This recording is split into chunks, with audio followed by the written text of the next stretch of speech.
host, Mark Ritter, and today I am joined by a very, very special guest, uh, Dr. Mandana Ahmadi.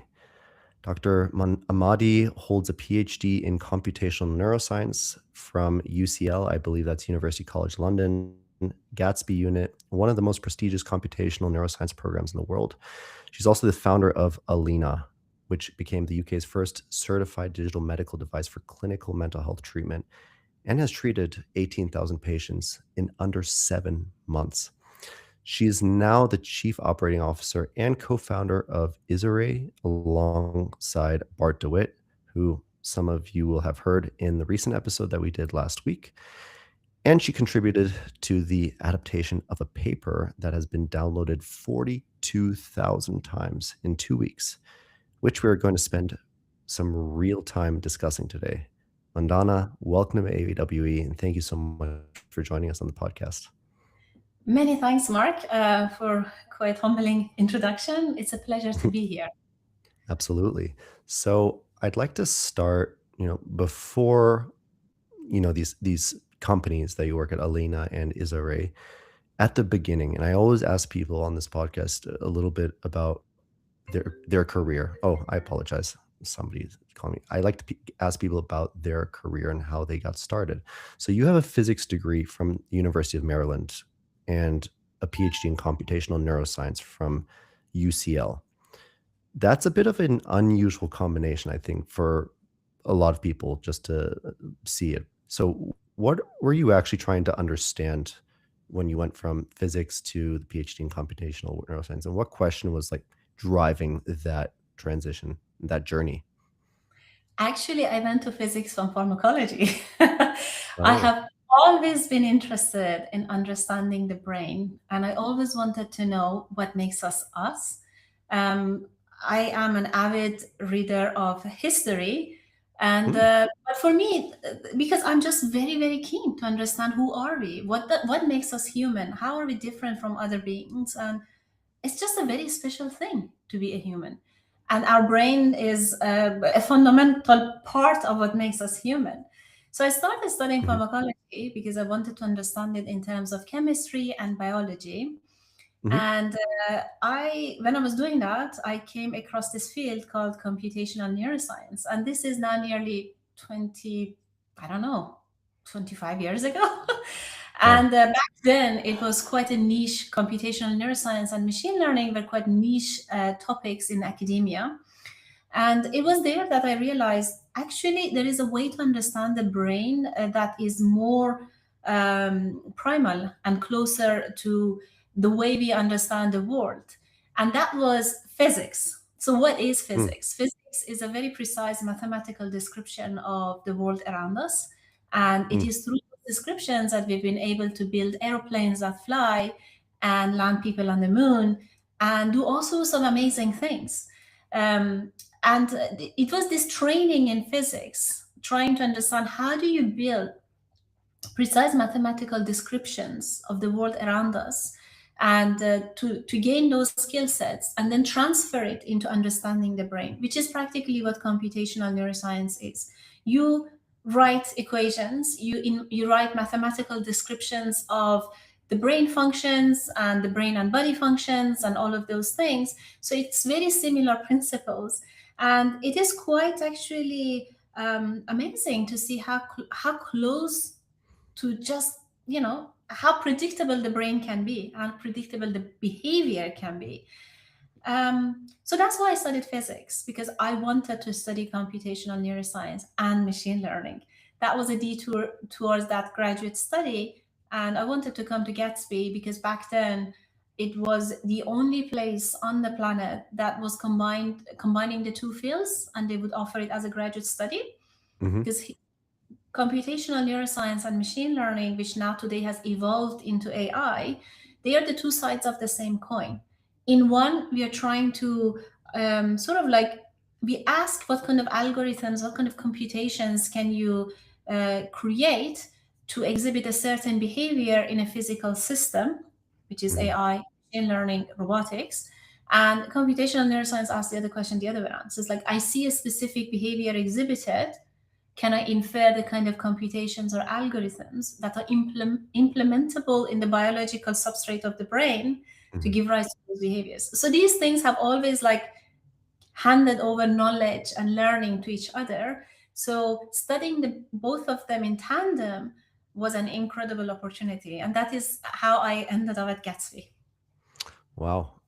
It's so interesting. And I love that you use the term algorithm to describe a lot of the biological neurobiological processes going on. I actually remember I read a book by Yuval Noah Harari, so Homo Deus, and he uses that same term algorithm. He uses an example of a coffee machine. You press the button and then a series of processes happen. So like the water gets boiled and then the coffee beans are ground and then they're added to the water and then all these things that happen. And essentially he was making a case for some sort of biological determinism, right? That if you have an input, there's a series of processes happening in the brain that are usually going to produce some sort of expected outcome. But essentially, it's an algorithm, right? A series of steps similar to what you were mentioning. And I can see how this is the philosophical element that perhaps was very interest to you. Was there a philosophical element as well in the when you were studying computational neuroscience? Well, of course. I mean, Yeah, everything we do has to be based in some kind of philosophy. Because what is philosophy, right? Philosophy right. is the right way to think. And even scientists, without being aware of it, whatever science they do, it is based on some kind of philosophy. Mhm. So, and of course, you have the right kind of philosophy and you have the wrong kind of philosophy. But what you just mentioned is a very fascinating thing because it sort of touches on the idea of free will.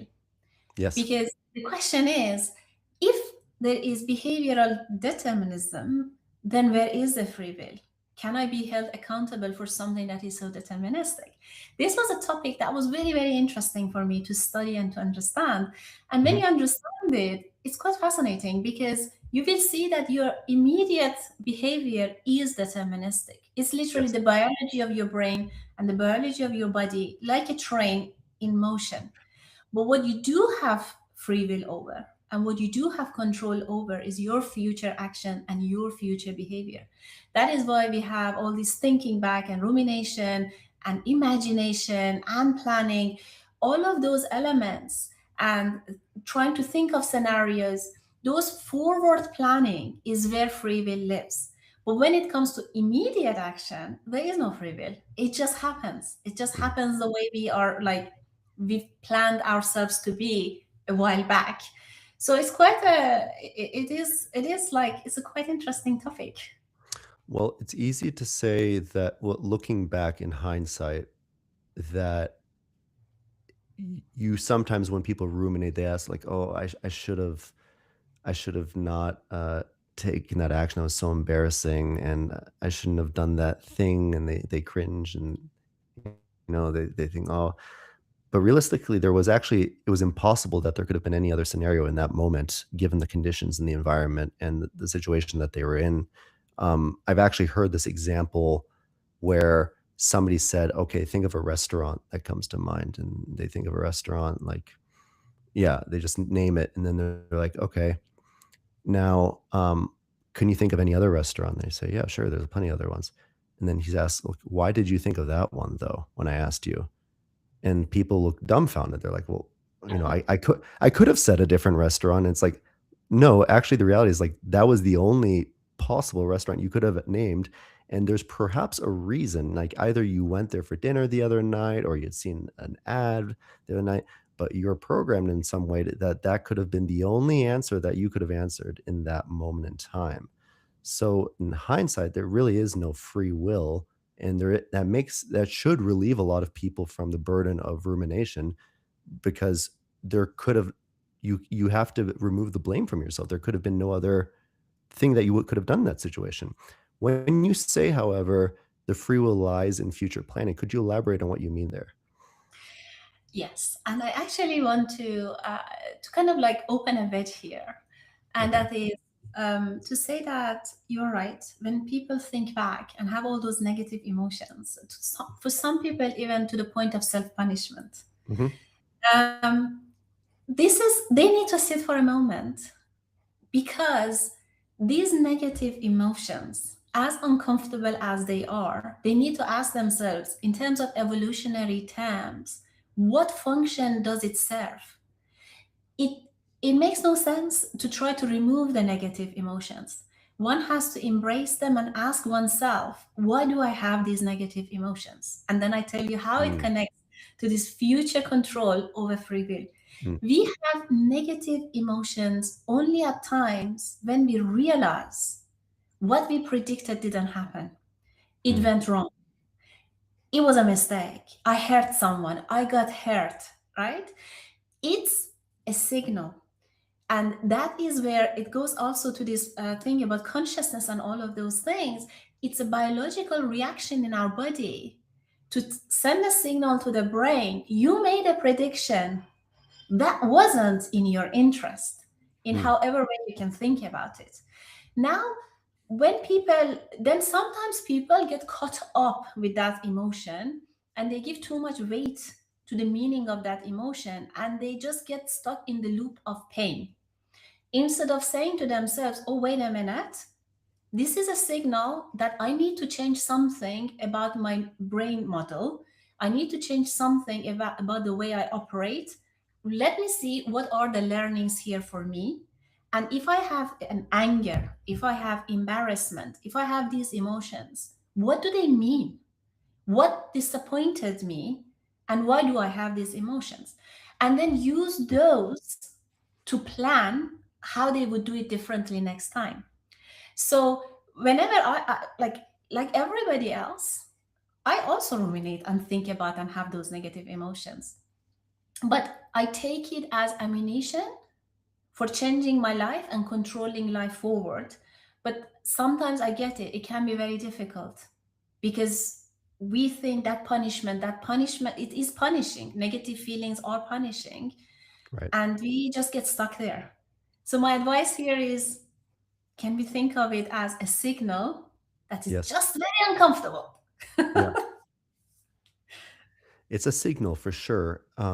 But still, people sometimes respond to these signals not in the most productive way. Perhaps avoidance mechanisms are one of the most common ones where they feel the negative emotions, but perhaps they still do not want to confront um, this fear because it makes them really uncomfortable. But essentially, what you're saying is that it is a type of prediction error, right? That is leading to perhaps a lot of the uncomfortable feelings that people experience.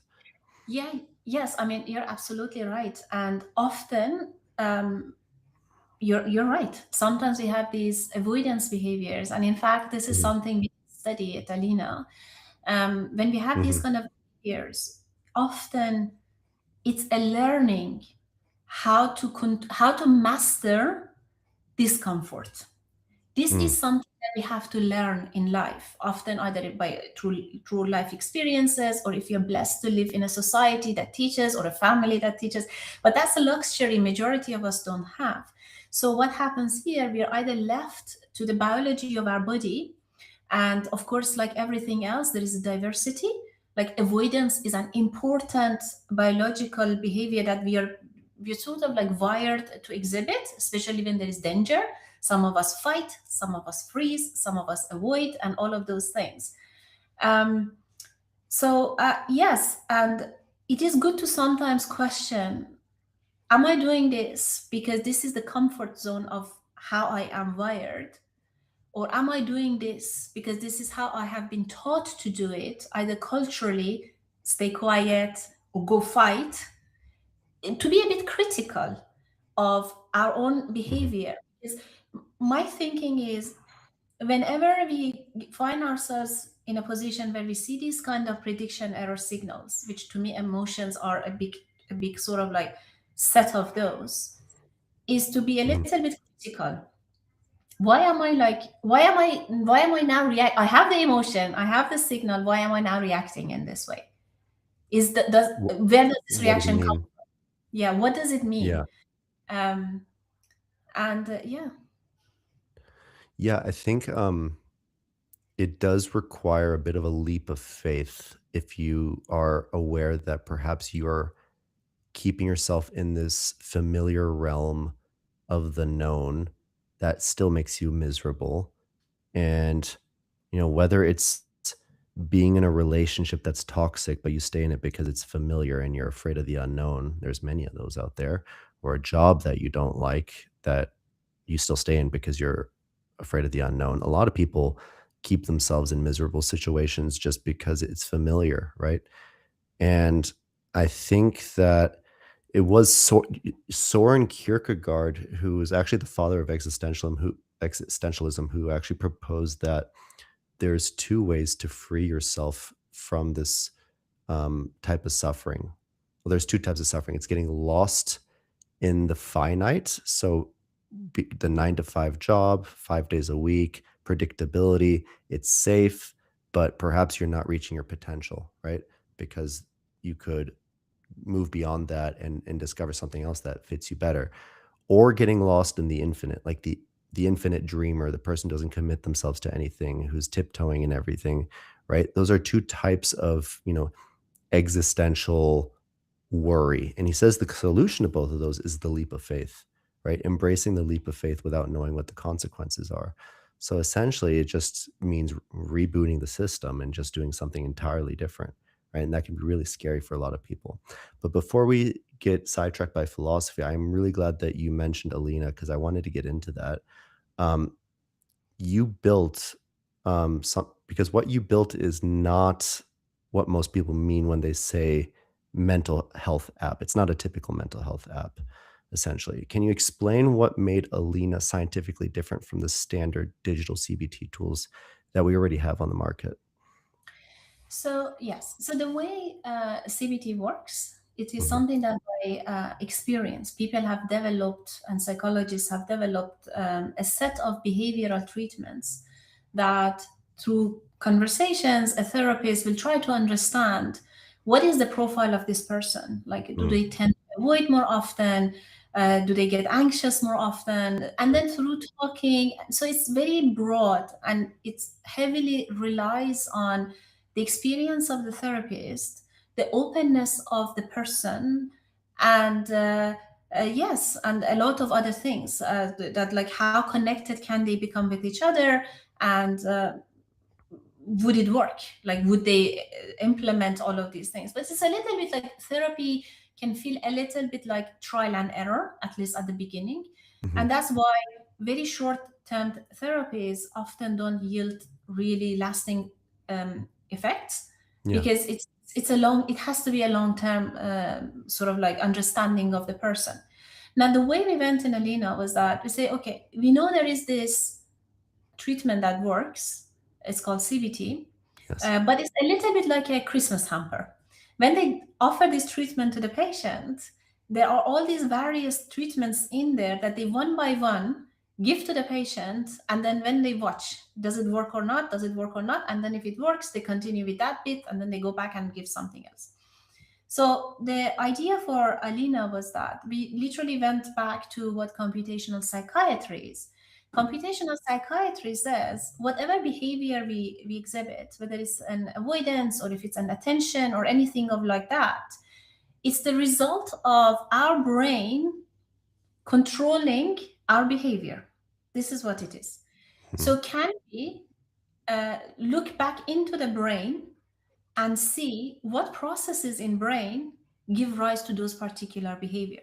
Mm, And if we can isolate those processes, and if we can measure those processes, then we can alter those processes and therefore change behavior. So this becomes precision treatment, precision behavioral treatment. And to go about it, we went quite radical, in the sense that often people think the way to treatment starts with diagnosis. You do a diagnosis, then you go about a treatment for it. mm, And we say brain is too complicated for that. mm, It's really complicated. And in fact, when it comes to the world of therapy and the world of treatment, whether it's pharmaceutical or behavioral, we're just scratching the surface of what the human brain is. mm, So we went about it the other way around. We said we have a treatment that works. It's called CBT. mhm. Can we take that treatment and dissect it into distinguished processes that we understand from the brain.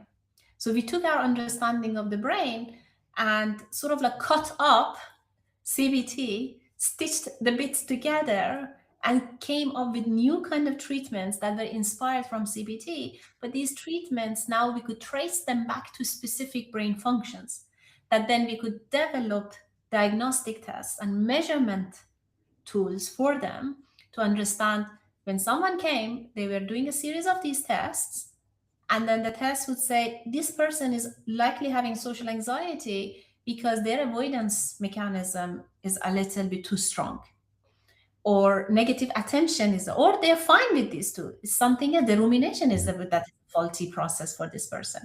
So then we would just give them that treatment.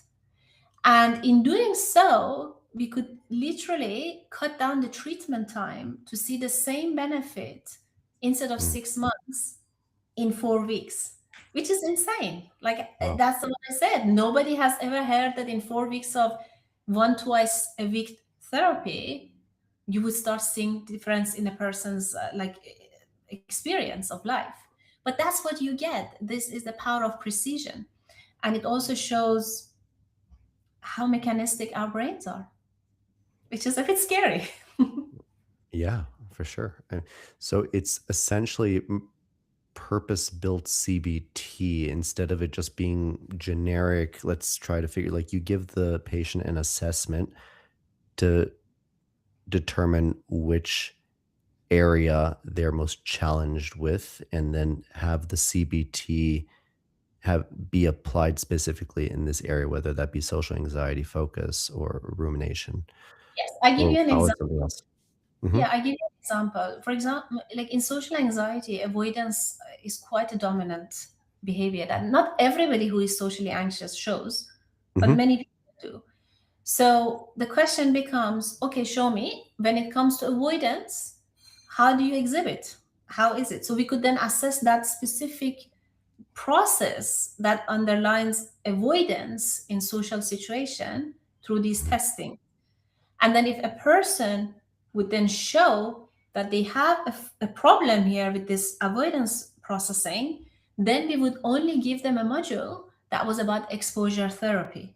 So Mm. then we would start with a very gentle thing. We would first CBT, cognitively help them understand what is even avoidance, why are they doing it, where do they come from. It's not that they're broken, it's just that this is how their brain works, and in what situations actually that's the right way to go, and Right. in what situations is the wrong way to go. So to give people a bit of understanding and control over how they work. It's like my skin color, right? If I go to Africa, I need to wear quite heavy sun cream, Mhm. but it's not because my skin is broken, it's just that it wasn't it didn't develop, right? Mm. It evolved to function in a different environment. Right. And the same goes with all sorts of behavioral things. Like people talk about mental health, but to me often in majority of cases it's an incompatibility with the environment in which an individual is functioning. So Mm. first giving that cognitive understanding that was very precise to their needs, it did magic. And then once they understood it, then they would engage very heavily with the next steps because they knew what this treatment is doing. They became co-designers of their own therapy. And then we would then gradually create these exposure therapy exercises for them, which is behavioral, then the behavioral part of it. Mhm. And they would do it. And they were becoming very creative in it. Mm. And very excited. Mm. So, and that was one of the reasons our engagement was actually higher than you would get if there was no human in the loop, but you would get more engagement than you would get with an average therapist Mhm. that we didn't need to call anybody or anything, but people would come back because it made sense to them. Yeah, I think coming back to what we had discussed before, the biological signals that something is wrong is very salient. People know that they have to change something, but I think people who are depressed, clinically, they know something needs to change. And you said their behavior is not aligned with the environment, or their alignment is not producing a desired behavior. Um, they know perhaps they need to change something, but they still don't know what is it, right? That's the frustrating thing for a lot of people. It's like, yes, the system is telling me to change, but I don't even know where to begin, right? How does your app offer concrete advice on what to change exactly for these patients?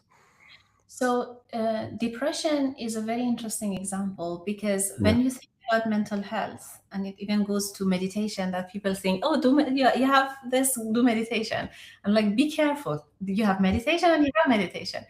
Because unlike social anxiety is you would call it like an energizing condition, right? You have vigor, you have jitter, you have energy, right? Depression is the opposite. It's a very depressive condition. You don't want to move, you want to hide, you just want to disappear, right? So these are very, very different conditions, and so are the other mental health, like they are very different conditions.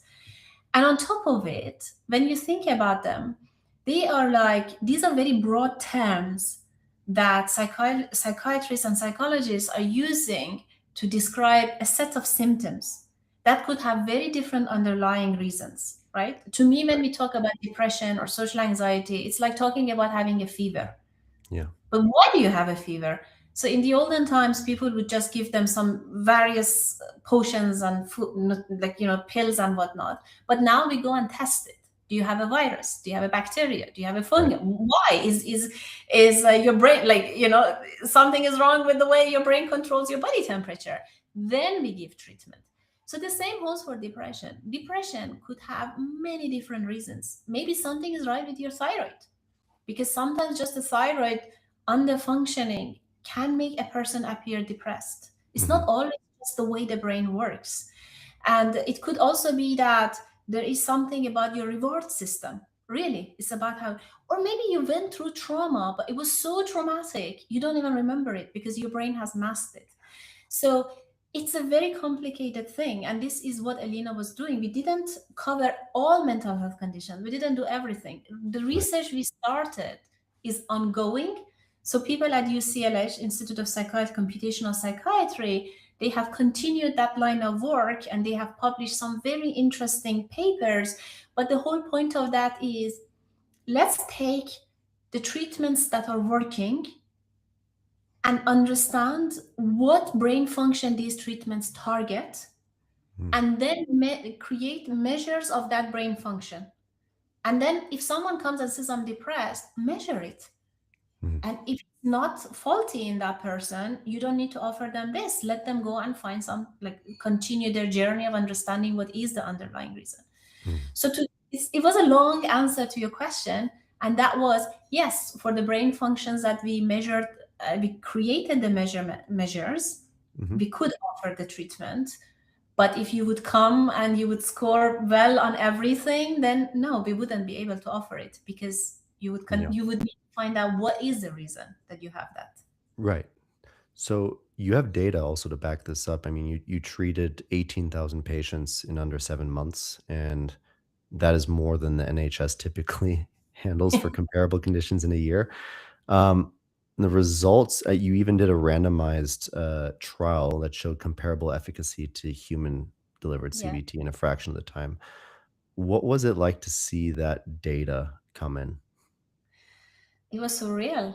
Yeah. I mean, it was surreal. It worked, to be honest, because when we decided to chop up CBT and recreate it in terms of a treatment that we thought this is how the brain works based on that computational psychiatry understanding of the brain and cognitive neuroscience of the brain, we were like, it might not work because CBT always have been delivered in a specific kind of way.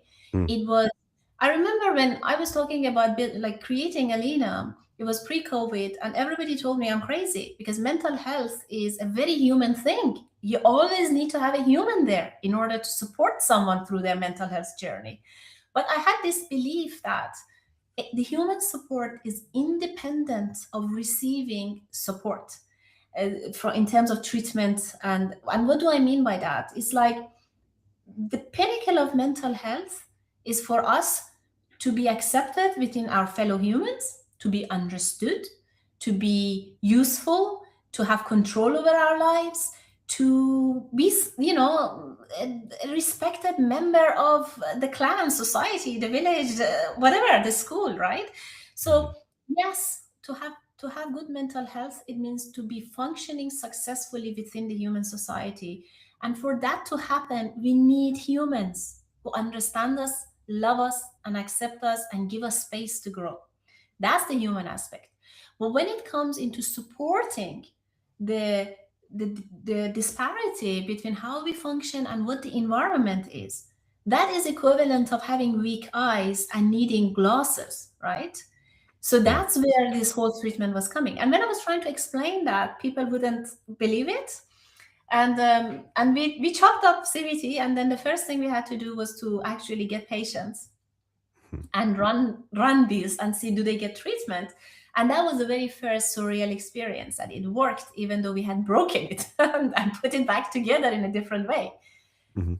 Then we then built those, and it was a lot of work, and the team was incredible. This was a team of incredible scientists, and they built these measures, and it was in form of games and in form of questionnaires and combined. And like oil and water, people were separating, and they receiving these treatments, and it just working. It's like, whoa. It's like, it was insane. It was one of the most incredible feelings I've ever had in my life, to see the result of those trials, to be honest. Yeah, and, I kn it's really, rewarding to know that it's benefiting so many people, this technology that you've created. Uh, but then something unexpected happened in the market, I think, with the coming of AI, right? And we're gonna get into AI anyways, but the AI hype arrived, and instead of accelerating your work, it almost created a problem. You've described having to educate investors not on what AI can do, but what they cannot do, right? What happened exactly? Oh, that was a sad moment, to be honest, because we Yeah. were very excited. We were doing something that made sense. It was scientifically grounded. It was Mhm. working, and we were showing it's working. Mhm. And as we were moving on to the next thing, then suddenly ChatGPT came along. Right. And the fact was that ChatGPT, it existed before in the form of GPT. It's just that people didn't know how to use it. And they Right. gave, like OpenAI gave it this incredible user interface that now people could just interact with it just like they would interact with another human. And that was it, because it was speaking human, and it was really easy to converse with it, and it looked so knowledgeable and Mhm. smart and everything. People said, this is it. Given that mental health is all about talking and understanding, that was rationality, AI is going to replace all of these things. And I try to explain to them that AI looks smart, it looks and it is knowledgeable, but it has zero understanding of how human brain works. Right. And in order to give bespoke mental health support to a person, the first thing you need to do is to understand how their brain works, which was what we were doing, developing these measurements and everything. And you can't just talk to a person and hope they feel better. Maybe you make them feel better, but you won't treat them. It can be, it's like a little bit like it's like drugs, right? People take drugs in order to soften the edge and make some things bearable, but it doesn't remove the cause of the problem and the misery. But of course, there was a lot of excitement around all of this, and there was suddenly like mushrooms, all these mental health companies appearing and popping, which were literally a wrapper around uh, Right. LLMs. And that was it. And it was so heartbreaking for me, because even the investors I was talking to, I said, you'll regret investing, because I tell you, this is doing more harm than good. And of course, many of those companies went bust later, because in order, yes, you can be a well-being app on the marketplace and out there, but the moment you want to sell to healthcare as a serious, difficult sector, you have to be certified. You have to show you're working. Like, you have to show you're real. And of course, they were failing, because there is no way that would have been working. And it was really sad for me. It was a sad moment. But then at the same time, it made me realize that there is a bigger problem we need to think about. And that is there is hype and there is reality. And there is no easy way to decipher between the two. Mhm. So, because if you have a good sales team, if you're really good at public speaking, if you're this and you're that, you get the front seat. And someone like us who are doing the actual work, and I was trying to like, I look too conservative when I was talking to the investors because they were saying, oh, are you going to put AI in your product? And I'm like, no way.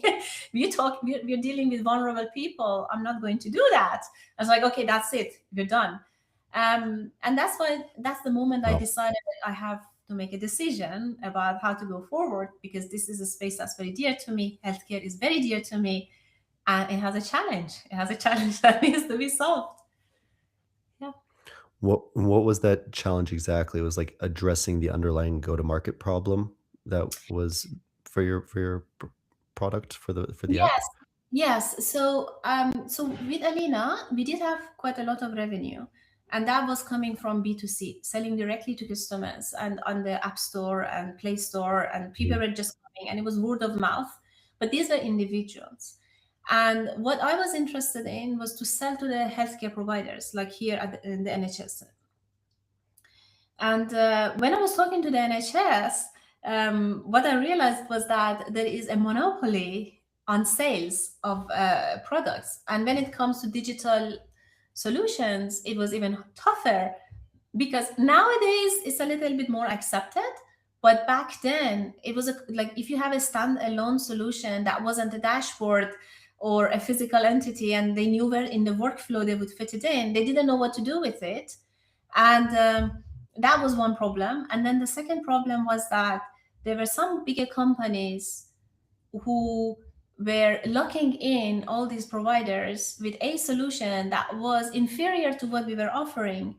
And the trusts and the hospitals were telling me, we would love to have yours, but we already have used our sort of allocation of budget with this Mm, company.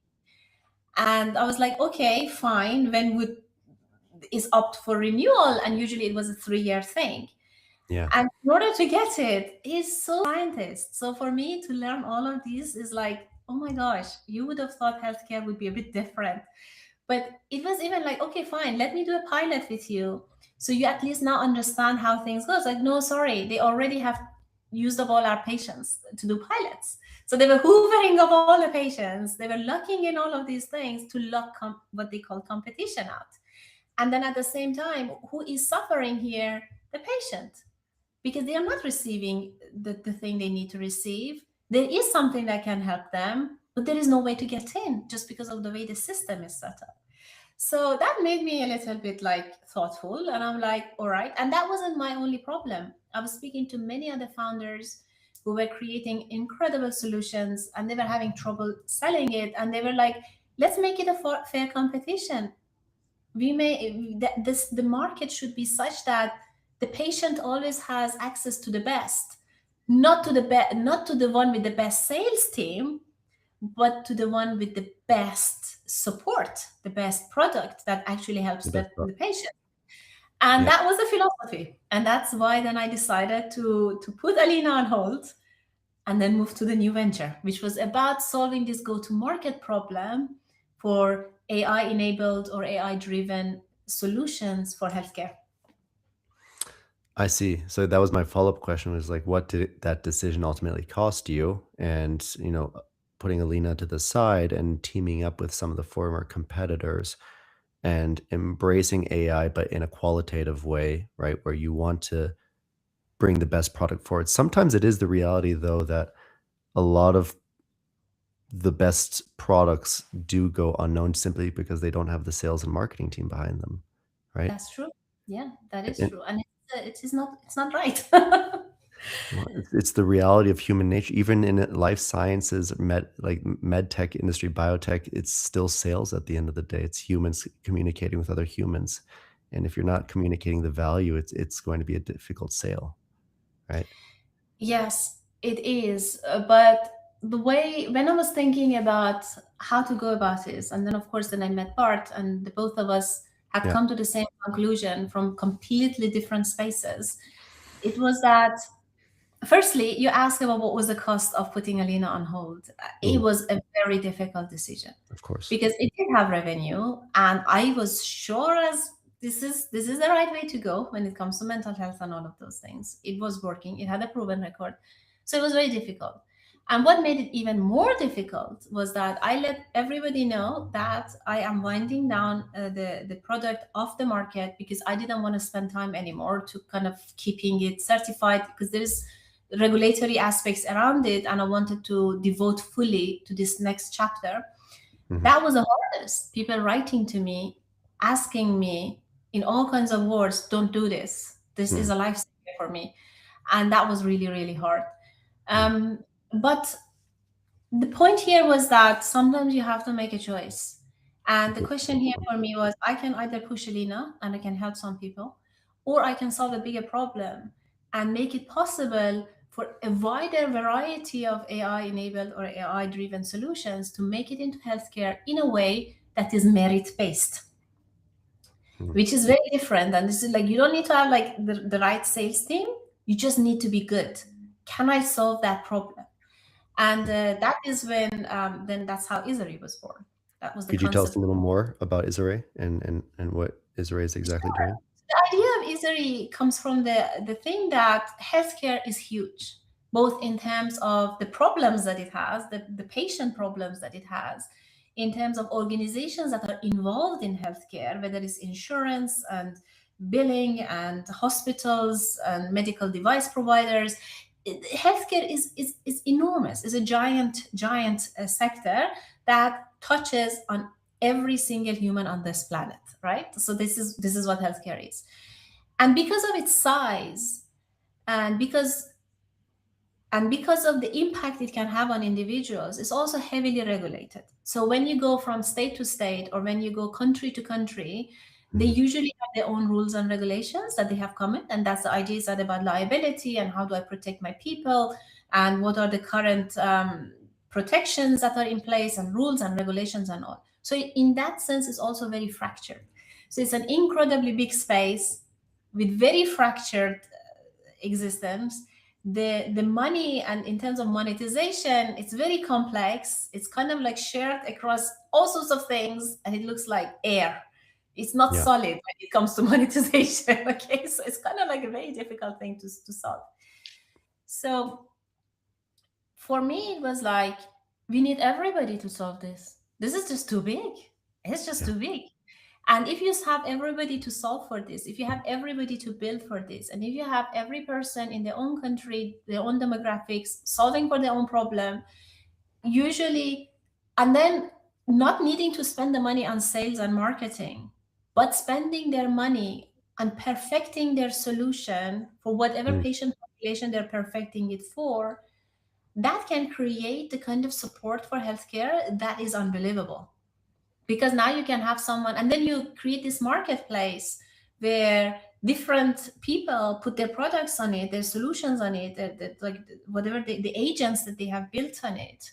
And then say you have someone in Canada, in a hospital in Canada, and they have a patient who has come from Congo, right? The mhm. demographics of that person is unlikely to be very well known in the hospital in Canada. But if they go on the marketplace, and then they can find agents that have been developed, I don't know, maybe by people in Congo or somewhere else, but it's for this demographic. They can pull that agent in and give a bespoke support to this person. This is a global movement to solve a global problem. And Mm, for me, and I have many of these posts on LinkedIn, mhm. we as humanity always succeeded in great things when we pulled together, all of Yes. us together. Even like we solved so many, like smallpox, it got eradicated because we all got together. So that was the idea of Isari, is make it possible for anybody on the planet to build, and then make it possible for them to go through these like to make it easy for them, like create this platform where when they build, which is the stage of MVP, help them understand what are the things they need to do in order to walk through the maturity until it reaches a point where it becomes a deployable product. Mm. So Is like this make it. here. Is this an open source software or Yes. okay. Yes. So we're building it open source. And then from there, the hospitals can come in and then they have this assistant that then this assistant can help them orchestrate all these various products. So, Mhm. yeah, you don't need a sales team, you just need to be great. Okay. Yeah, they make build the best product and it will sell itself essentially. Yeah. That's the Mm, idea of Israel. mm. I actually I wanted to mention something because I just got back from a conference where I was on a speaker panel about AI safety, especially as it applies to children. And the fact of the matter is that 1 in 4 people who use ChatGPT use it for medical advice nowadays. And you're seeing more and more people use AI as therapists because it's much more accessible, affordable. So it presents a point of least friction to getting what they would believe would be actual therapeutic advice. But there are some drawbacks, obvious ones, right? It is not a human, it is a machine, and it shouldn't be confused with a human. And there's a lot of implications because, for one, there have been some legal cases, ongoing legal cases against OpenAI. For example, Rain versus OpenAI, Solberg versus OpenAI, where these chatbots encourage people with pre-existing delusions and mental health disorders to actually act upon thoughts that were um, not true, not accurate. There's truth out there, and there are a lot of things that just are not true. And these chatbots or these LLMs have this sycophantic tendency to just confirm pre-existing delusions from people. Where do you see some of the dangers of people using AI as a sup as a pseudo therapist? I think it's very dangerous. Yes. I think they should ban using AI as a therapist altogether. I mean, it could become like you could consider it as a companion who is just very nice. But when it comes to Yeah. Well, they can't ban it. They can't ban it because people will still try to use it in a therapeutic way, right? yes, you're right, because it's inside the. But Right. right now, when you use it, it doesn't say no. I can't give you therapeutic advice or something like. I'm just thinking like a lot more should be done. Yes, how do you implement it? You're right. I don't know, but it is very dangerous. And why Mm, is it dangerous? For several reasons. Number one, as you mentioned earlier, these AIs are built to be very kind of like nice and kind and understanding and on the side of the user, right? People won't use something that is combative or criticizing, or they don't. And especially if you have a mental health problem and you already feel like you're being rejected for who you are, and you already feel vulnerable and you are looking just for understanding, these mhm. AIs are so easy. Like for a vulnerable person, they feel immediately like this gets me. Why? Yes. Because second thing, AI by nature can mimic a person's statistics of language. Yeah. So replica, I don't know, I think they changed their name now after all the scandals that they went through. Mm, But that's an example, right? And yeah. we are wired through evolution to identify with people who speak like us, who use similar statistics, similar vocabulary, Of similar way course. of thinking, because then we feel safe with these people. We feel understood. Yeah. AI does that. Like the way, if say for example, I use ChatGPT and you use ChatGPT, and we come back after a year and we ask the same question from our ChatGPTs, it will use very different language. It will answer very differently Mm, if we let it train on our data. mm, So this is the second thing, and that's why it becomes like an echo chamber. It starts amplifying the way this person thinks. That mhm, often that way of thinking, that way of usage of language is not healthy, right?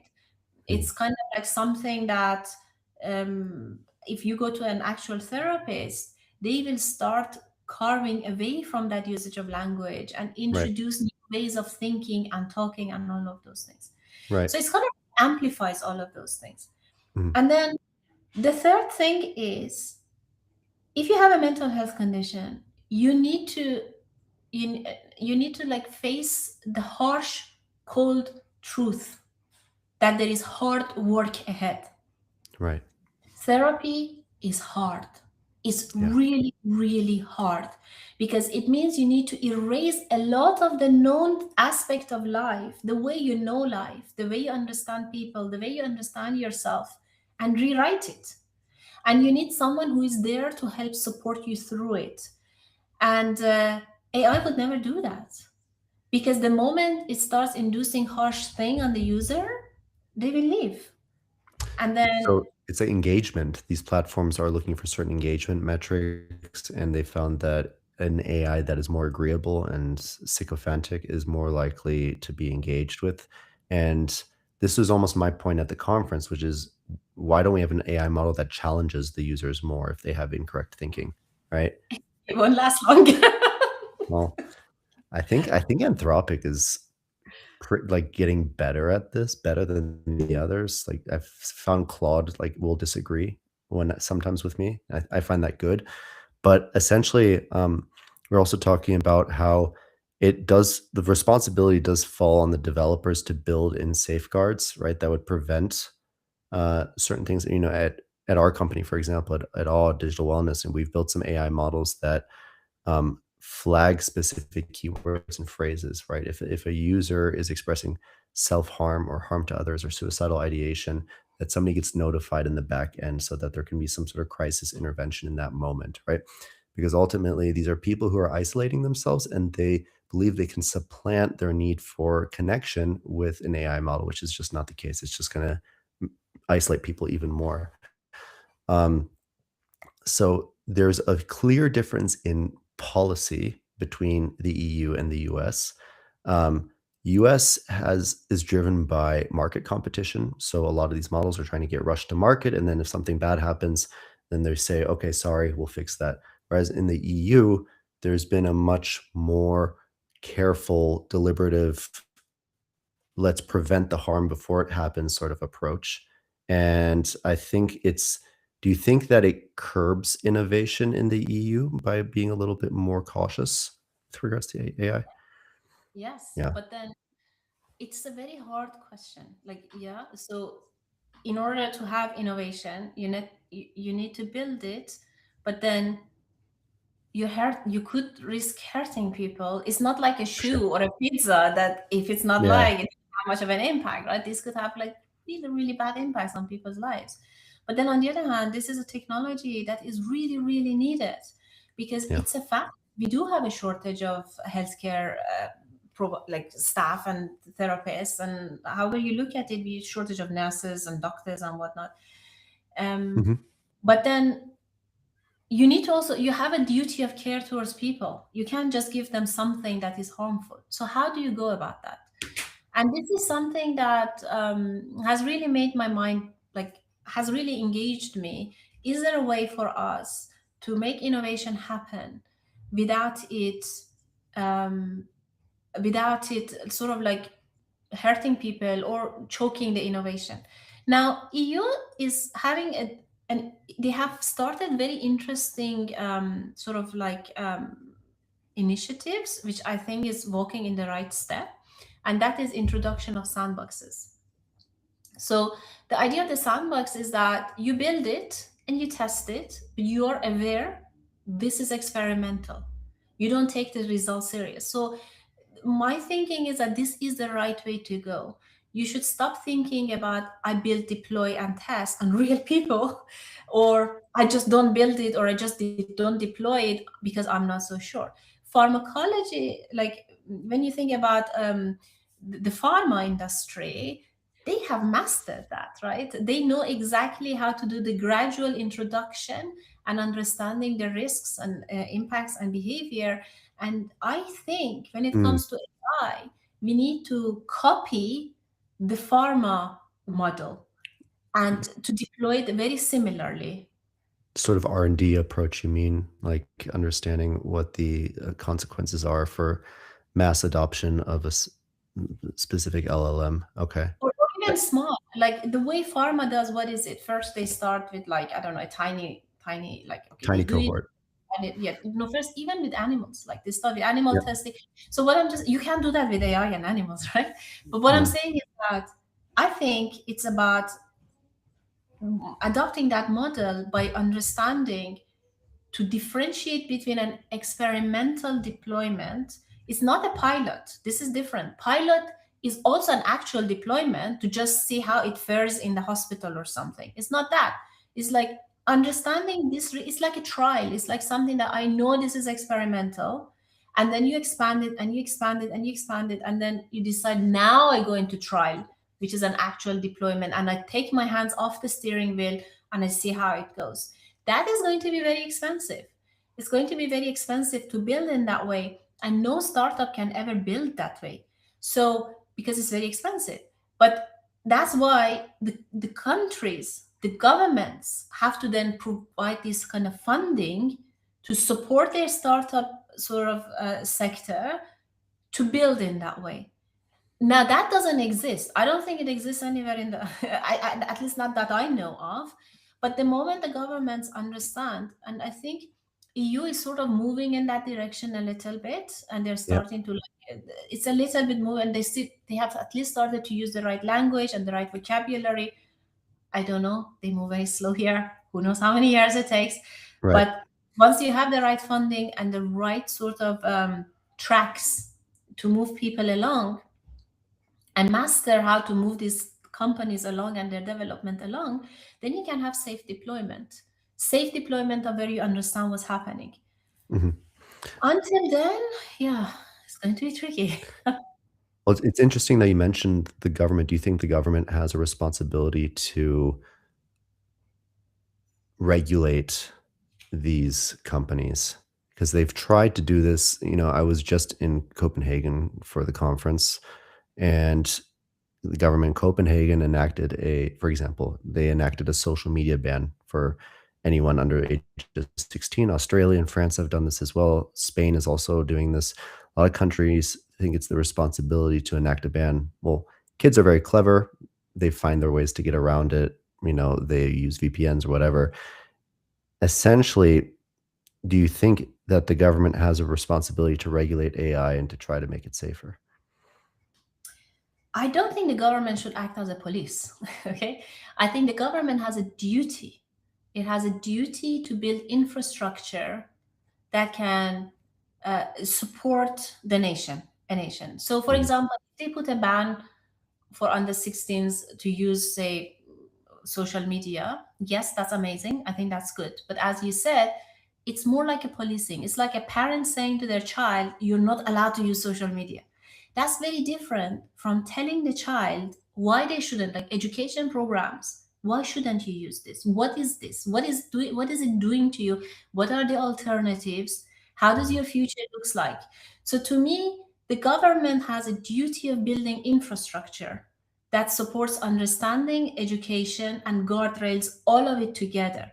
Otherwise, who decides what is right, what is wrong, right? Right. Like the government changes and then the next party comes into play and suddenly their right is different. Yeah. I guess what I'm asking is that, like, we're seeing these consequences, albeit they're not so frequent, but they happen, where there are some dangerous applications of AI. Whose responsibility? It's not, if it's not the government's, then do we have to take a preventative approach like they do in the EU, or a more reactive one like in the US after the fact? And it's hard to say which one is better, right? But when you have any disruptive technology that comes on the market, and we haven't even discussed the sentiment of teenagers towards AI, which has been quite negative. I'm not sure if you saw the news. There are two viral clips from two graduation commencement speeches in the US at two American universities, one in Central Florida, one I think in Eric Schmidt, so the co-founder of Google. I don't know. Did you see this video that's been circulating online? So Eric Schmidt, who's the co-founder of Google, was giving a commencement speech at a university in the US. I think it was in California. And he's talking to all these young graduates who are like looking up at him. And these are all 22-year-olds, 23-year-olds. He's talking about their future and how bright their future is. And then he mentions AI. and he's like, "Yeah, AI is going to completely change your lives." Everyone in the crowd starts booing, all the kids, all the students, they start booing him, and the same thing happened, at another graduation a month before where the speaker, the one giving the speech, also mentioned AI, and everyone started synonymously booing. There seems to be a disconnect between the optimism techno-optimism of these adults, right? The business applications, I understand the excitement, but there is this I guess, dread, this feeling of just becoming obsolete amongst the younger generations. They're not hopeful about their future, and there's a total mismatch between the objectives here, between the older and the younger generation. Do you have And it's any yeah. understandable. No, Sorry, it's what was totally that? understandable. I think it's totally understandable. Imagine you spend four Yeah, years to become a software engineer, and these 4 years you do nothing but just, and then suddenly AI comes and can do coding, right? and it's So, gone. Yeah, I mean, how am I supposed to be excited about a bright future when 4 years of my life was that happened to it, right? So it's sort of understandable. I guess the point, you're right. There is a disconnect between the older generation who is yes, building this AI and the younger generation who is supposed to live the AI. These are very, very yes, different. And yeah, they need to understand, like every other technology, there has to be a transitionary period where people understand what is my role with respect to this change, where do I fit, what is the implication of it for me, and how frightened should I be. Should I be frightened? Should I be excited? That understanding doesn't exist right now. Eh, yeah. Well, I think there's a lot of uncertainty, for sure, and, like, I was listening to another podcast with, mm, this investor from the US who's, building data centers, and he's talking about, the future of AI, but the fact of the matter is that it will replace a lot of people. I mean, Meta, I think just last night announced mass layoffs. It sounds very dystopian in Meta's case because a lot of people are being replaced by AI, and the people who are not being laid off are having software installed in their computer to observe exactly what they're doing so that the AI can learn better how to replace them in the future. So a lot of people are very worried. And I think, I've seen a lot of people compare it to the Industrial Revolution. There was a lot of uncertainty, a lot of jobs eliminated during the Industrial Revolution, although there were a lot of new jobs created during the Industrial Revolution. The thing that I can't wrap my head around is that nobody really knows what types of new jobs will be created because of AI yet. And it seems like we're running into this uncertainty without really understanding, okay, will humans become completely obsolete? Well, if not, what type of jobs will be created? And if we don't know, then it's like we just have to accept that this is an inevitable path that we're on, right? I can share with you how I think about it because Okay, I please have do. children who Okay. is going to be in this generation that is either going to be remembered in history as the ones who solved an impossible problem of how do I do a job when there is something that is doing my job, or it will be a burnt generation, which is a sad thing.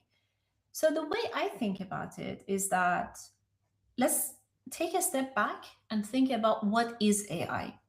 So AI is an incredible statistical sort of machine that has access to all the knowledge that humans put out there in digital format.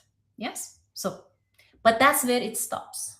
The boundary of AI is the current knowledge space of humanity that is in its digital format.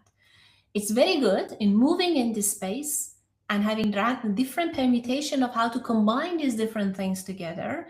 It's an incredibly statistical miracle, but it has a boundary. Often when people think about AI, they think it's boundless. It's not. It has a boundary. And that is what distinguishes AI from humanity. Because unlike AI, we don't have a boundary. We do have more limitations than AI. Our memory is more restricted. We do get exhausted. Our Mhm. knowledge is limited. But we have something else AI doesn't have. And that is abstract thinking and concept formation, which sort of goes to the paper that we were just talking about I was earlier. glad that you mentioned it. I was looking for a transition into the Yeah. paper, so very So good. Keep going. this is very interesting because this Yeah, is where humanity will always walk in front of AI. And I believe the kind of jobs that are going to be created in the future live in that space where AI becomes like a tool that supports us and advances us towards new conceptual, new creation of new kind of knowledge, that AI will always follow us and hoover up and become stronger. Think of it like in the olden, like not even in the olden, even right now, a junior doctor has to follow the senior doctor and has to do the charts and do all of those things to learn, Yeah. right? But then AI comes and does all of those things. Now it opens up the space for the junior doctor because now it has this information and now it can think more about what it means to give a better service to this patient. How should we redesign the space? What new problems should we solve? What is the new thing that we need to do? And then use AI to do all of those things. That is where I think jobs will start, and that will elevate humanity to a new era that we have never seen before. Think about coding. There was a time like they had to like take cards and punch holes in order to do a simple program that would do a multiplication and the Mhm. computer will take the entire room. You had to be an expert, you had to be amazing, right? Now my 8-year-old is building amazing games and I'm like, whoa. But why? Because it's become so easy, right? It's not that suddenly he doesn't use these punching holes, he doesn't use C sharp, or he doesn't do C plus, none of those things. They just become so much easier, right? Because of the technology that has advanced. And that is what it is. AI is just a tool. It will always be bounded within the current knowledge of humanity. Humanity will always stand outside it, but you will be elevated because you don't need to know all of these knowledge thing that is underneath it. Now that being said, the knowledge learning and knowledge acquiring is still fundamentally important for humans Right. because that's how our brain exercises. It's like Actually grows. Yeah. grows. Exactly. So we still need formal education. We still need people to memorize poems. We still need them to do those things, but not because then they are going to recite or become, it's because that's the exercise they get Right. to go and think creatively. I think, to your point before, there's a saying in English is like nothing great happens in isolation. And I think we're a very collaborative species, and everything great that we have achieved as a species has come about because of collaboration, abstraction, the idea that you and I can exchange this thing called money because you agree that there is a value It's the in this greatest piece of invention of paper. them all. Yeah, yeah, yeah. Or religion, that we can both be motivated to an action because we both believe in something that neither you nor I can see, but we both have a conceptual understanding of, and we agree upon it, even though we might not even speak the same language. We can be united by that. That is something that makes the human species extremely unique, and it's actually why uh, Homo sapiens as a species was able to overcome Neanderthals, because Neanderthals didn't have this ability to abstract and believe they weren't able to collaborate because they had no capacity for abstract thinking. So I'm really glad you mentioned that. Um, Before we move on to the paper and discuss that, I do want to open up the floor for any questions from the audience. Anybody who's watching, if any you have any questions that you would like to ask me or Dr. Ahmadi, please feel free to drop it in the chat, and we will get to that, and we can continue um, talking as well while we wait for any questions. The paper that we are referring to here is called The Abstraction Fallacy, and why AI can simulate but not instantiate consciousness. One that you had co-authored in, I think, in 2026, March of 2026, so very recent. Um, Co-author attributed. co or you contributed, exactly. Um, so the paper essentially argues that AI can't be conscious, but it does not argue that on the grounds that AI is sophisticated, essentially sophisticated enough, or that we have not built the right architecture yet. It actually argues that the entire premise of computational functionalism, sorry, the idea that consciousness emerges from information processing is built on a fundamental logical mistake. Can you walk us through what that mistake is and what the argument that the paper is making. Yes. So the idea of consciousness and why we are conscious, like when we think about consciousness in the people confuse the living like biological consciousness with a simulation of conscious behavior or conscious language. And because it's so similar, like it's the simulation is so realistic, many people mistaken it as becoming it.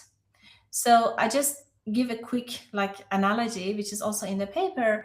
And the idea of when you think about computation, when you do computational modeling or computational simulation, here you capture the statistical relationship between possibilities of things in the real world. So, what we do is that we have an observation of the physical world, like in physics, we do that. When people create models of the weather, they have an observation and then they say, okay, there is this thing called temperature. In real world, that's a thermodynamic thing that is actually happening. It has energy and matter and they interact. But for us, we describe it by a symbol. We give it a capital T and we say that's a temperature. I Mm-hmm. am going to represent all of these exchange of matter and energy and all of these with a capital T or a little m and things like that. So we sort of like give symbols as Mm. placeholders for things that are actually happening in the real world, and then through this symbolic representation, which is sort of like very much, I think Newton was the one who did this algebra and like really brought the whole thing to the surface. It's an incredible invention. It's like money. It's just an abstract thing that then we use these symbols and we know, we use our brains to imagine how statistically the matter, energy, and all of these things are engaging with each other, to then transfer it into these symbols to replicate those statistical relationships and make a prediction out of it. So in real world, when a storm happens, that's an actual event. There is air molecules moving around, there is water molecules coming down, a Yeah. lot of energy is being moved from place to place, houses are being uprooted because of energy being exerted onto them. It's a phenomena that is happening in a physical system. Okay, but when we simulate it in a computer, we capture those statistical relationship to some degree through this symbolic representation. It's a symbolic representation that then makes a prediction of how the energy will move next, or how the matter will move next, or what will happen next. Initially, it's very crude, but of course, we can get better and better and better at capturing those statistical relationships. And eventually, we might be able to almost identically to the actual event of a storm predict what is going to happen next. But it doesn't mean we're going to have a storm inside the computer. Water won't run out of the computer. None of that is going to happen. The same happens with consciousness. Consciousness is a physical event. Okay, we need the molecules in our brain. We need the pumping of the heart. We need the brain body relationship. We need all of those things to happen. And then when we use computational psychiatry, like we did in Alena, or any of those things, or even like LLMs, is a whole different story. It's not even manipulating, like trying to simulate how the brain works. It simulates just the language, which is 2 degrees more removed even from describing how the physical system itself is working. Um, yes, you can be very good at predicting what is the next word is going to be. You can be very good at predicting what is the next spike in the neural activity is going to be. You can predict what is going to be the next movement of my hand, but it doesn't mean it is actually I can't use the word, but it doesn't mean that. Instantiated. Yes, it doesn't mean that. It's just a model. It's just a computation. It's just a very good prediction. It's symbolic representation of an actual thing. It's very different from the actual thing itself.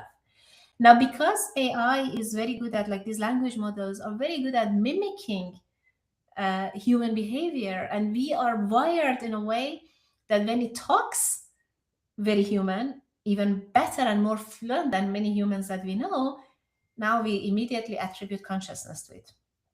It's not, it's just a very powerful statistical model, nothing beyond that. So essentially, you're differentiating between simulation and an instantiation. Instantiation is a As difficult hard as that word is to pronounce. Can can you, for perhaps someone who's listening, could you describe what you mean by instantiation? This might be a foreign term to a lot of people. So it really is about um, like what is happening in the physical world, right? Okay. So, for example, think about if you have a voltage that is passing, so a voltage passing through the wire, right? It produces heat, it moves, it does something.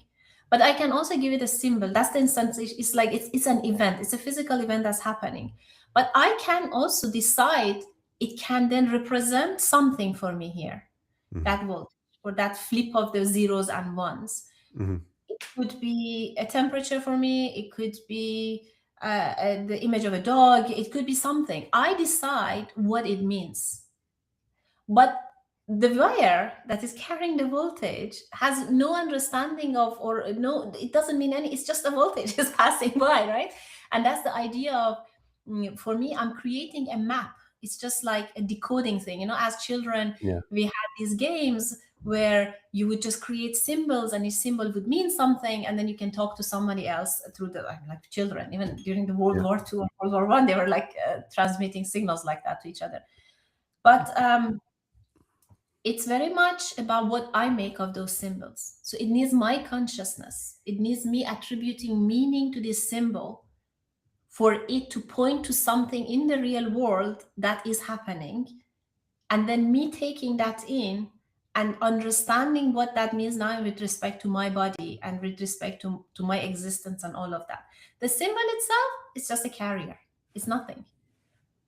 It could be an ink, it could be a gesture of a hand, it could be a voltage, it could be anything. It's the magic of the brain that creates it. It represents something, essentially, the symbol. And you're saying that these AI models would not be able to understand the meaning of the symbol itself as pointing to an abstract idea or something else. Well, no, they cannot understand it. They can infer some. And Correct. why can't they infer some? The reason they can infer some is that in our language, in everyday language that we're using, that these AI models are trained on, we have in some ways encoded these higher level concepts.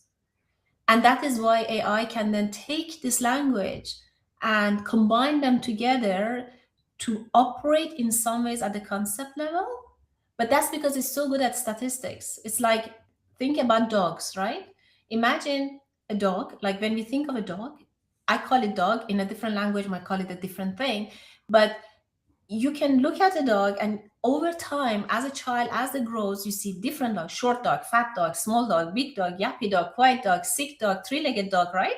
But over time we understand what a dog is, and the way we understand a dog is not through the pixels of our eyes seeing it. Yeah. Our brain somehow is able to pull a concept out that Yeah. is invariant between all these different dogs, this instantiation of the dog. Right. So you have a concept of a dog, and then it shows itself in different ways in the real world, right? I think someone who's done a lot of work in this area is philosopher David Chalmers, who's proposed the hard problem of consciousness, which is essentially like, why do we even need consciousness? Why does it exist as an experience that arises um, when there essentially all of our biological processes could proceed without the need for consciousness? And I think he also uses a thought experiment that I remember seeing in the paper, which is the fading qualia experiment, where his argument was that replacing neurons one by one with silicone would preserve consciousness. But the paper actually refutes that by saying that what you're replacing is not just the firing pattern between the neurons, but the metabolic and the thermodynamic reality that generates the experience itself. The silicon chip preserves the map, but it obliterates the territory essentially. Yeah. I mean, think about it again, going back to the storm. If you replace every single molecule of air with a silicon chip, Right. will it create a storm? Probably not. Yeah. I do have a little devil's advocate, point, though. You did mention the wire providing the electricity to the model on which it runs. Um, I mean, you could make the somewhat uneducated, perhaps, perspective, but the heart providing the blood to the brain does not have consciousness itself, right? But it's similar process through which, wh I mean, there is this, belief in panpsychism, right? That everything has I don't really buy into that. I don't know if you've heard about that, but, essentially, there's different types of consciousness that arise based on the pattern, the arrangement of molecules in space. What do you think about that? Um, I think Alex Lerner will have Y a lot of words on that, and he would be Yeah, in a position. And I can talk to him and see if he would be doing a podcast on that with you. for sure. But Yeah, no, yeah, like I so said to you before, like, I used to be really into this whole area of consciousness, so I just remember some of these things sure, coming I'm up. happy. I'm happy to talk to him and see if he Yeah, would. yeah. I don't know if he is a bit. But the way to think about it is like if you detach the brain from the body, would you have consciousness? My answer is no. You need a body for the brain. The whole thing, the whole package together creates consciousness. So the blood pumping from the heart to the brain, it doesn't carry consciousness, but it's a part of the whole phenomena that comes about Mhm, from this thing exhibiting or us experiencing consciousness. If you take a brain and then hook it into, put it into like liquid where it has all the nutritions it needs and keep it mhm, alive, it becomes a sort of like something that is separated from the environment in which it came to be to move a body to reproduce and to survive. That is the function of the brain. And the brain and the body together make consciousness happen. It's really, it's like, mhm. it's a bit difficult to put it, but like, it's also asking ourselves, why do we even have a brain? Right. And would something without a brain be conscious too?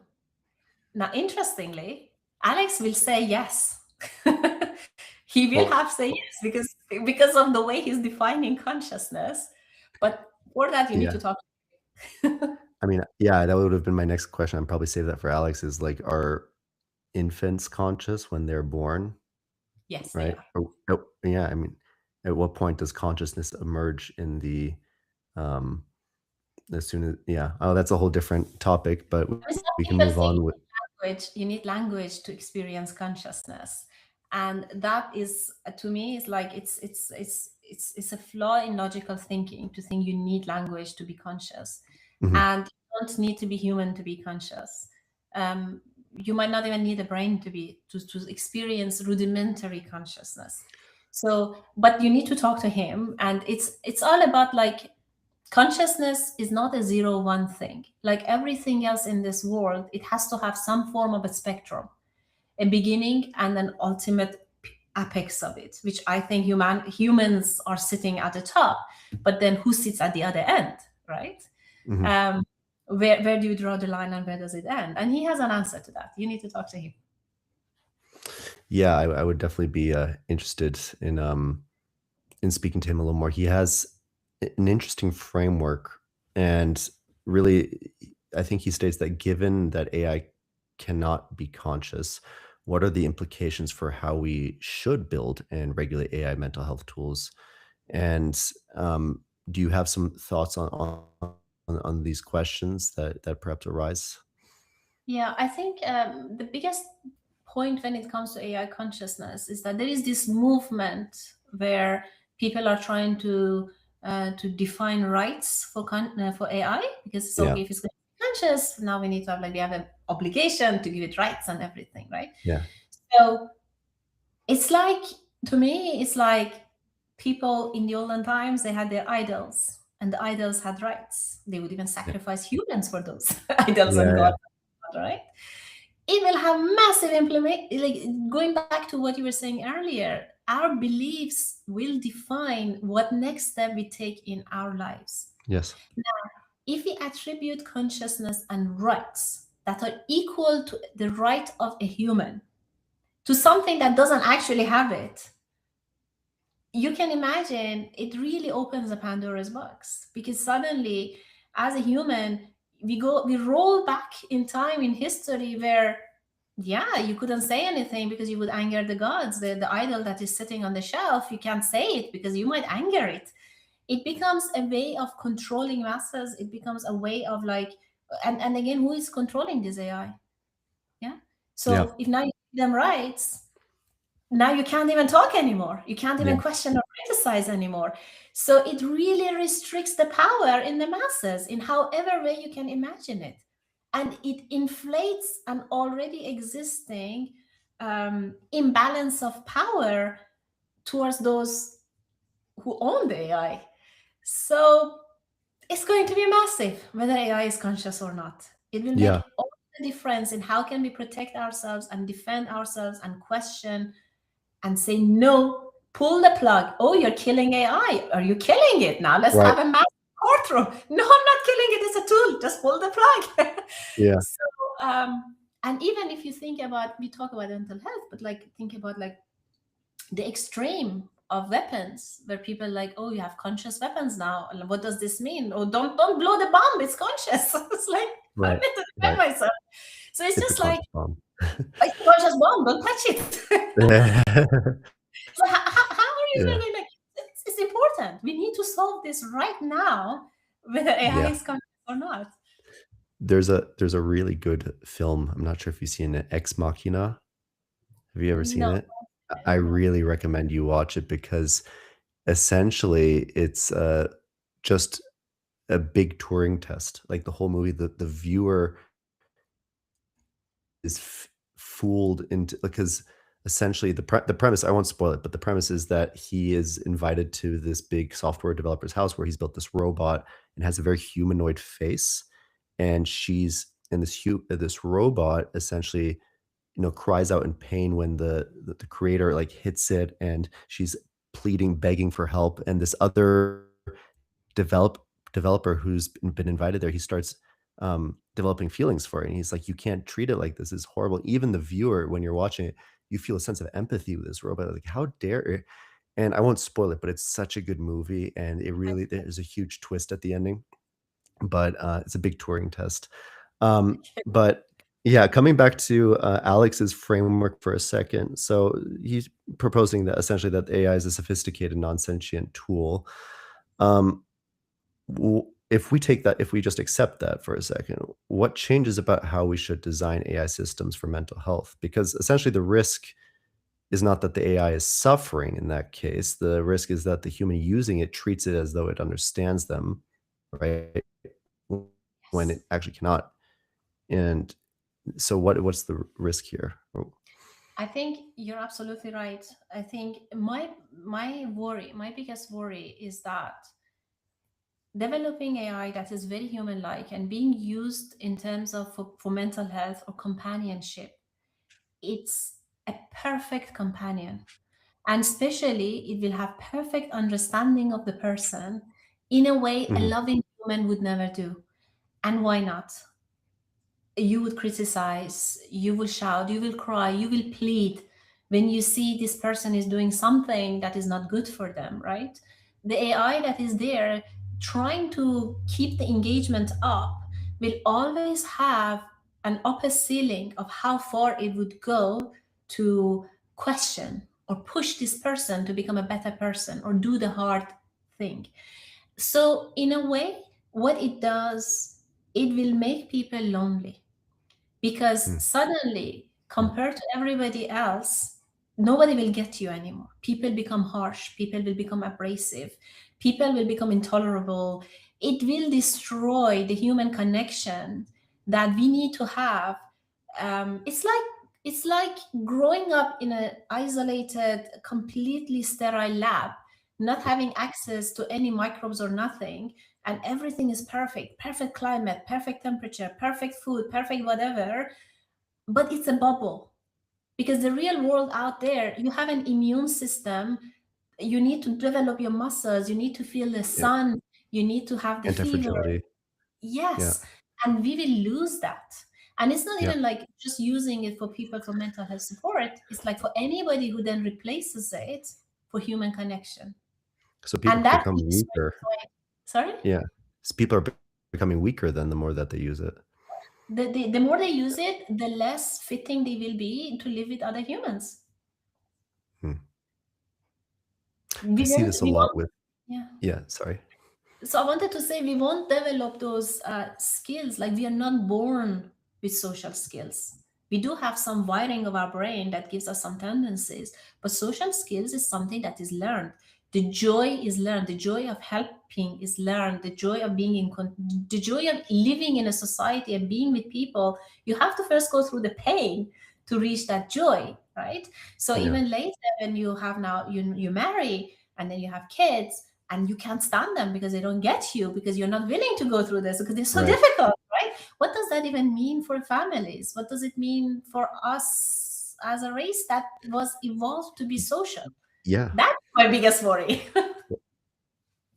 Well, at this conference that I was just at, there was this booth, this company that had developed a robot that basically had an LLM embedded in it. That was its primary use case was actually in hospice homes, so for old people who are near the end of their lives and they're very lonely. And they were saying that these robots are actually making the older people happy, right? And that they're spending time with these robots and they're hugging them and that they're talking to the robots. And I just had this thought as you were talking, which is like, even if we were able to develop a robot that looks exactly like a human, that has this large language model embedded in it, there perhaps would still be some element that's missing, akin to what we said before, that AI cannot be conscious. And essentially, you're missing out on some sort of um, abstract experience when you are interacting with a real human being, right? That you just don't get with this robot. And I think that's essentially what you're saying is that even though in the moment it might appear to be like a real person, "Oh, it sounds like me. It's using the same language as I do," but there's something missing in that experience because it's a simulation of what a human would talk like, Yes, it's right? similar to, yes, you're absolutely right. And another analogy that I can think of is running on a treadmill. Yes, you're running, Mm, your legs are moving, and something is happening there. You get some satisfaction, you burn some calories. But is this the same as going with your friends on a camping trip and running along a creek and sitting and feeling and sun, the nature, that then your brain is different.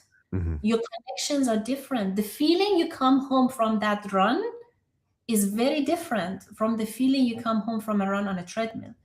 So it's the simulation of, and it goes back to like the simulations. Yes, sometimes you have to do it because you have no other choice. If you are in a hospice, end of life, and there is no one, it's a very sad mm. thing.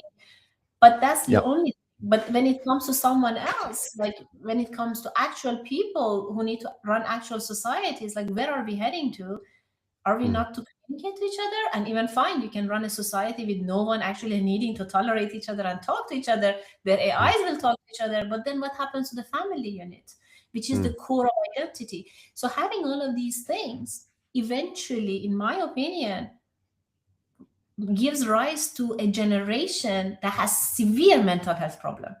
Yeah, and that's exactly why our company was built in the first place. We're making that bet that technology is having and AI are both having a negative impact on children, teenagers, and young adults, and even adults, regular adults. The more that we interact with it, the lonelier, more isolated we become, more prone to ADHD, other mental health disorders. So we're seeing a huge rise in this, and the numbers don't lie. I mean, it's we can't exactly say with a crystal ball what's going to happen, but there's been data over the last 2 decades that already demonstrate a negative impact that technology is having on child mental health. Like the rates of anxiety amongst in teenage girls has doubled in the last 10 years, and rates of suicidality have gone up coincidentally. But these are happening in, funnily enough, in Western developed countries, right, where the technology is most prevalent, and so there is a correlation there. Um, And I I hope you think. succeed because it's going to be terrible. So I hope you succeed. Yeah, yeah. Well, yeah, I mean, yeah, there's a huge problem. Thank you. I appreciate that. There is a huge problem, and we're actively addressing that. And like I said at the beginning of the podcast, there's a lot of parents who are concerned out there. They're confused. Kids, I feel like I dodged a bullet because I didn't have a smartphone growing up, and I only got one when I was eight. No, I was older. I was like 20 when I first got my first smartphone. But had I grown up now, I think my life trajectory would have been very different. My dad says the same thing to me. My dad's a physician, and he says to me, I would have never made it to medical school had I grown up in your generation." He's on his phone every night on YouTube, watching YouTube videos, right? And growing up now and not being able to focus is just the reality that a lot of people are dealing with.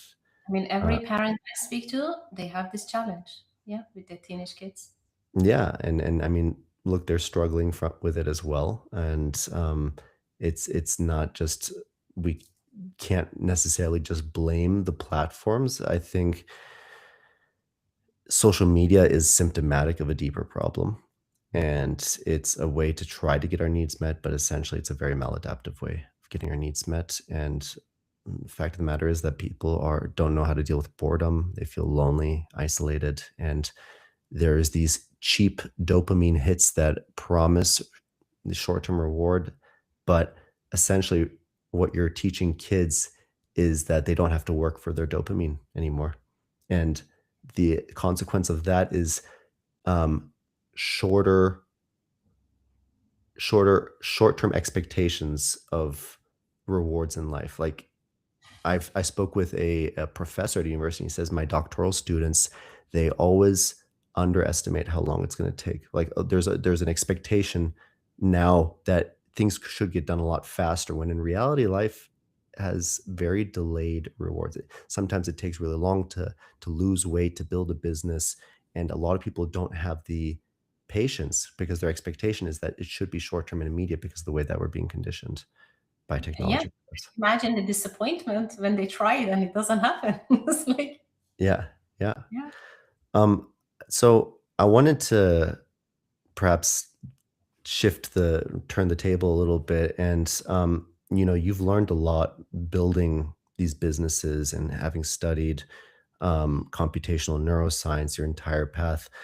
What do you know now that perhaps you wish you had known when you started Alena, for example? You mean in terms of building a business? Business or overall life advice, perhaps for our viewers? Well, well, okay, I can give some of the learnings for each of them. Yeah, For absolutely.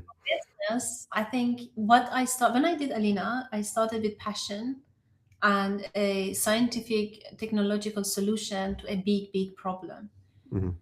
And what I would do differently now is that I would hold my horses and I would try to understand the market Hmm. and understand what what is its challenges and how accepting is it. So it's like try to understand the market for building a business, just because, like, for example, mental health was a big problem, is a big problem, it's a Hmm. big market. We had a solution that was very easy to use and cheap to run. It Hmm. was scientifically valid, it was regulated, but we had difficulty to sell. That would have never crossed my mind, and every startup book that I had read would have said you've aced it, right? Yeah. But understanding the market, especially if you're not coming from a marketing or like sort of sales background, I would suggest that's the first thing. Like, unless you understand it deeply, Okay. don't move on to the next thing. And then in terms of the life experiences and like in general, how what is it like coming to this place and to this age and everything, is that an appreciation of how short life is, Mm. and sort of like compassion towards oneself. And Mm. going back to what we said at the beginning, when we have negative emotions, to be okay with those negative emotions and try to understand what is it trying to tell me, and consider life as a story that we are writing as we are living it, and everybody, any other person is also a story. It is not, sometimes we take it just too seriously, Mm, and just enjoying it, because that's the thing that I've realized. And I mean, and maybe it's just because I'm coming to a stage where I'm in the middle now. I have the young people and I have the old people who are like, some of them are passing and some of them are not. But it's like, you're here with your story, make sure it's a beautiful story, and above that, make sure you enjoy writing your story. So this is what I tell my kids and anyone I love, and that's it. what a beautiful note to end on. I really appreciate everything that you've told me. It's been a fascinating conversation. Is there anything else that you'd like to share before we end the podcast today with the No, viewers? I really enjoyed this, Mark. Thank you so much for Likewise. having me. Thank you. And where can all our viewers find you on social media? Is Dr. Mandana Ahmadi on LinkedIn? Have any other social handles that you'd like to share? I think LinkedIn is the best place to find me. LinkedIn's best place. Okay. And we can also find Alena's no longer on the marketplace, but No, I have, yes, I have pulled Alena off, and it's because it's, as I said, it's a medical device, and I did mhm, not. That's gone. But of course, if people have any questions, or if they would like to know how it's done, if they want mhm, to pursue something in that way, and they just want to have like some advice or something, I'm more than happy to help. They can always drop me a mhm. message on LinkedIn, and yeah, Absolutely. This has been amazing. Thank you so much, Dr. Ahmadi. thank you so much for having me, Mark. Have a Absolutely. lovely And rest of the day. you Thank likewise. Goodbye. All right. you. Bye, Bye. everyone. Bye.